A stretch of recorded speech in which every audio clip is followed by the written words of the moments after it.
என்னது கேனப்பைய ஊர்ல கிறுக்கு பைய நாட்டாமையா? அப்படின்னா இவங்க அத்திப்பட்டிக்காரவங்க. என்ன விஷயம்? எங்க கிராமத்துல குடிக்க கூட தண்ணி இல்ல. மனுவுல எல்லாம் விவரமா எழுதி இருக்கும். அவசியம் கவனிக்கிறேன். பிஏ சார், இத கொஞ்சம் சீக்கிரம் கவனிக்க சார். கலெக்டர் சார், இத கொஞ்சம் கவனிங்க. ஆர்டிஓ இத கொஞ்சம் கவனிங்க. தாசில்தார் இத கொஞ்சம் கவனிங்க. டப்பா வர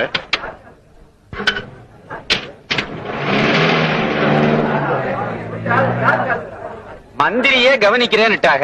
நம்ம ஊருக்கு கண்டிஷனா தண்ணி வந்துரும். உறவு என்ன? மகசர் போய் சேர வேண்டிய இடத்துல சேர்ந்துருச்சு இல்ல. தண்ணிக்கு இந்த ஊர்ல இவ்வளவு பஞ்சம்னா நீங்க அரசாங்கத்துக்கு எழுதி போட்டிருக்கலாமே. போடாம என்ன, கோவில்பட்டிக்கு போய் மந்திரிய நேரவே பார்த்து மகசர் கொடுத்தோம். அவர் அதை வாங்கி பிஏ கிட்ட கொடுத்தாங்க. பிஏ அதை கலெக்டர்கிட்ட கொடுத்தாங்க. கலெக்டர் அதை பிளாக் டெவலப்மெண்ட் ஆபீசருக்கு அனுப்பினாங்க. பிளாக் டெவலப்மெண்ட் ஆபீசர் அதை கிராம சேவக்கு அனுப்பினாங்க. கிராம சேவக் என்ன செய்தாரு? கிராம சேவக் இந்த ஊருக்கு வந்து பார்த்துட்டு வாஸ்தவம் அந்த ஊர்ல தண்ணி இல்லைன்னு பிளாக் டெவலப்மெண்ட் ஆபீசருக்கு எழுதி போட்டாங்க. பிளாக் டெவலப்மெண்ட் ஆபீசரும் வாஸ்தவம் அந்த ஊர்ல தண்ணி இல்லைன்னு கலெக்டருக்கு எழுதி போட்டாங்க. கலெக்டரும் வாஸ்தவம் அந்த ஊர்ல தண்ணி இல்லைன்னு பிஏக்கு எழுதி போட்டாங்க. பிஏயும் வாஸ்தவம் அந்த ஊர்ல தண்ணி இல்லைன்னு மந்திரிக்கு நோட் எழுதி வச்சாங்க.